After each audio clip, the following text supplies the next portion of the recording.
basically monthly research reviews. We take a couple months off in the summertime. If you've never been to one of these, we started the year talking about complexity, and we've gone through a variety of topics. And tonight, I wanted to highlight complexity in terms of the subject of credit recovery, but also I want you to think about the road toward, what we name it, the road towards graduation. It's more complex than just, you take this class, get this credit, you're going to graduate. And we want to highlight some of those things and some of the difficulties some students may have on that. To give you a little bit of backdrop, as you know, I think in MPS, one of the hardest grades we have for retention, or one of the highest grades of retention, is in 9th grade. We get stuck in 9th grade. James here will tell us about Gear Up and what we're doing to address some of those issues. And then we have we don't have Curtis here, but we do have Rose and Joe from, and I want to make sure I say this right, the Socially Responsible Evaluation and Education group housed at UWM. They did the analysis on the data, and hopefully they're going to give you some exciting outcomes. So without further ado, I'm going to turn it over to James. Good evening, everybody. So the first thing I'll just let you know who the Gear Up staff is myself. We have Rosie Lopez here, she's the advisor, Gerard Tolliver and Stephen Robertson. Dr. Hill should be coming, but he's not here yet. And then we also have our former team Gear Up coordinator, Cheval Brown, with us. And we'll probably ask for some of her insights later because she was very instrumental in our credit recovery program. So for those that don't know, Gear Up is a federally funded grant program. It stands for Gaining Early Awareness and Readiness for Undergraduate Programs. It's a fancy way of saying helping you get ready, prepare for college. We do a lot of exposure and helping students to be academically prepared for moving into college and making it through high school. It's a 7-year grant, almost $15 million. Over 7 years, it's match funded, so it's a dollar for dollar match. We have to get matched with our university partners and our community and college partners. We provide a lot of outreach to students. We're in 8 different schools. Some of the things we do are tutoring, credit recovery, lots of field trips, summer field trips, summer experiences. So that's kind of Gear Up in a nutshell. These are 8 high schools: Audubon, Bayview, Bradley Tech, Hamilton, James Madison, MILWAUKEE High School of the Arts, North Marshall, and Vincent High School. So we will serve those 8 high schools. We've been with the students there since 9th grade. Currently our cohort is in 10th and 11th grade, and we will serve them all the way up through 12th grade, where our first will actually be in their first year in college, and we'll still be supporting them as well.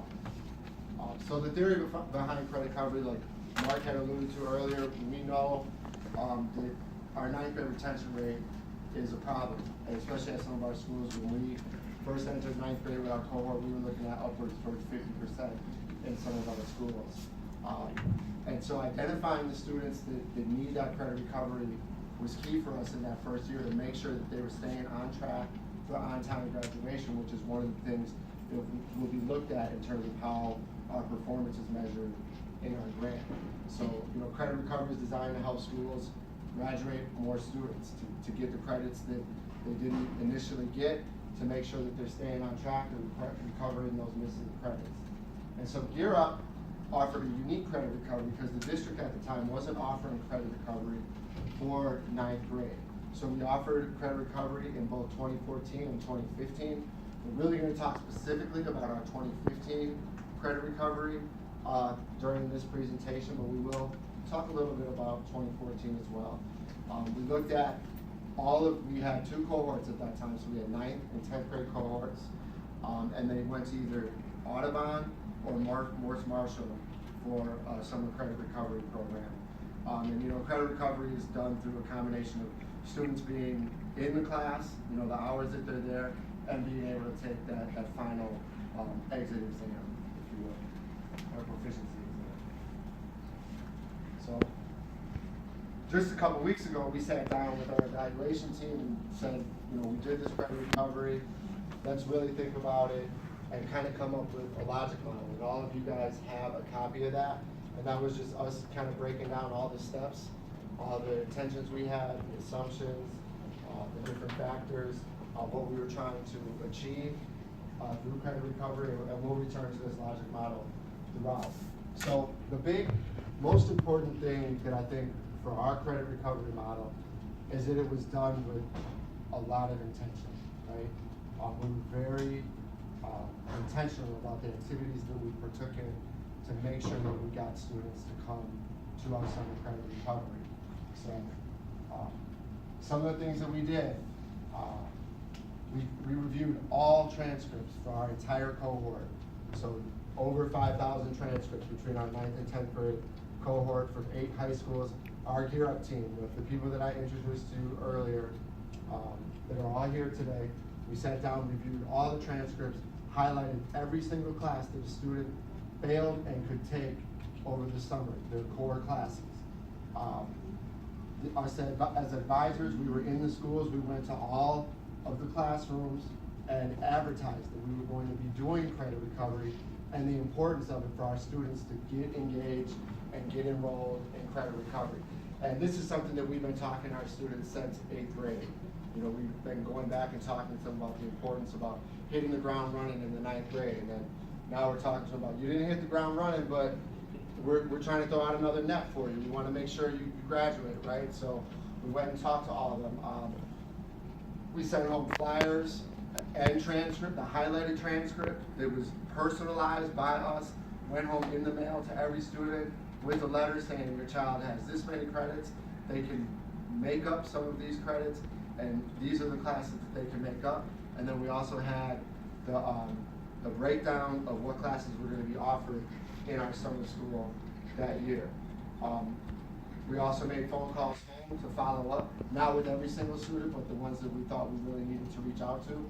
Counselors at our schools, we partnered with them to help reach out to the students as well.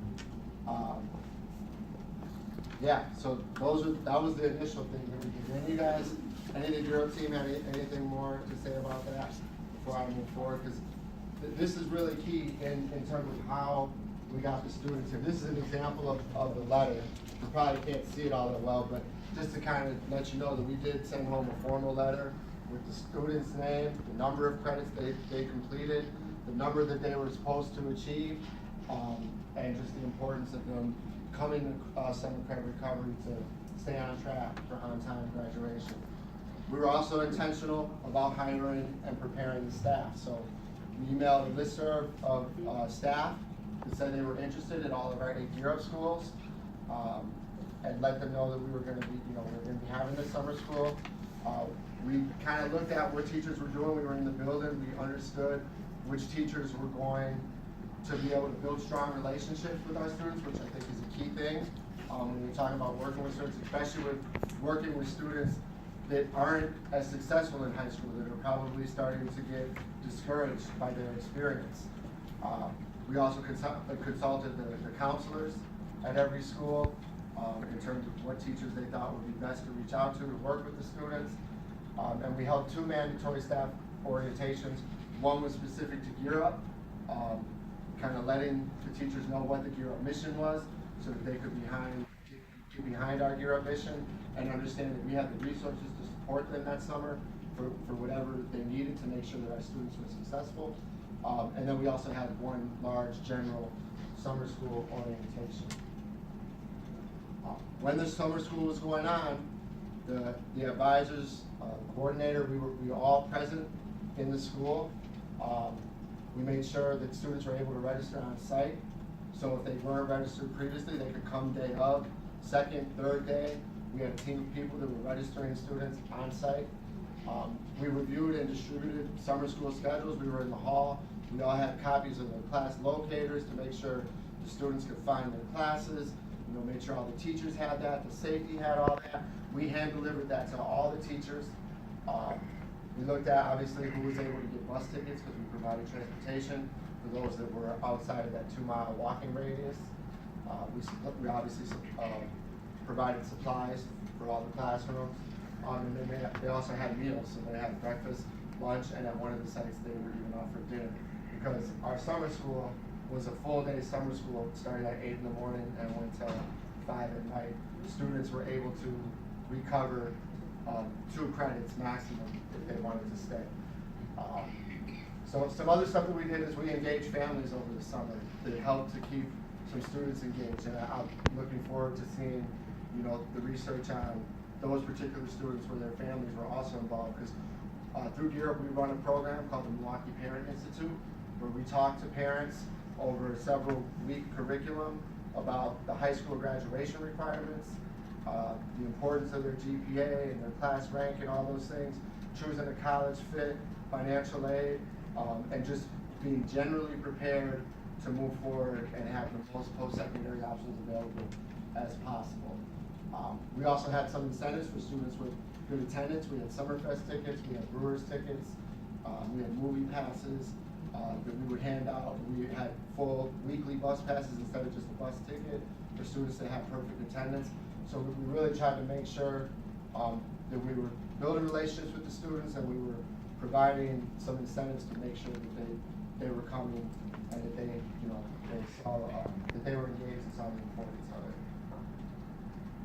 So now I've been talking for a while. So are there any general questions that anybody has about Europe, or what are your thoughts on how credit recovery was implemented in this context? Anybody? I'll always have questions. I mean, one of the major questions is, ideally, it's too bad we have to have the program.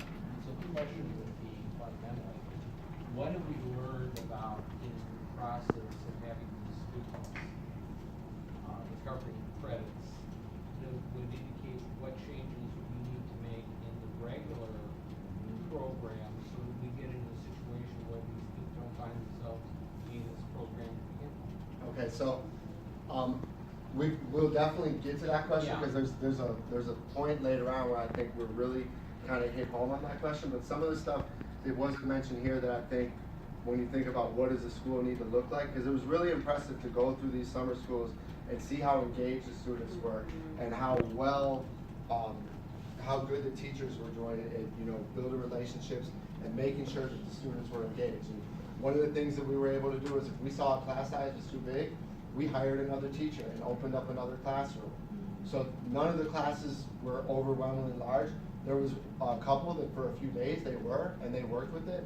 I mean, they were upwards towards 60 students in the class, and we made sure that we got another teacher to take care of that. So that, I think, you know, summer school is another animal in terms of the students' motivation, because they know it's either you do it now or you don't get to come back. You know, summer school it's a little bit more regimented than your year-round school, where they can come and kind of act up and they still get to come back.